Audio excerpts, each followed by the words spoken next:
சந்தோஷம்யா. ஆமா, இங்கதான் பக்கத்துல இருக்குன்னு எழுதிருக்காம்ல. உன்னைய பார்த்துட்டே தான் இருக்காம்ல. ஆமாண்ணே, அப்படிதான் அம்மா எழுதி இருக்கு. அப்படின்னா அம்மு நம்ம வளநாட்டுக்குள்ள இருக்கிற பிள்ளையா தான் இருக்கும். ஆமாண்ணே. சொன்னா சூப்பரியா சூப்பரியா. யோ, நீ அம்முக்காக காத்துட்டு இருந்தது வீண் போகலையா? உன் நம்பிக்கை ஜெயிச்சிருச்சு.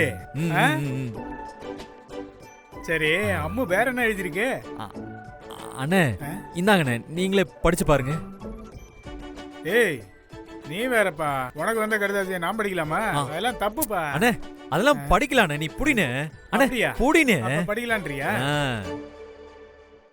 அன்பு சின்ன தம்பிக்கு. அடடடடடா, ஆரம்பமே அசத்துதே. அண்ணே மேல படினே.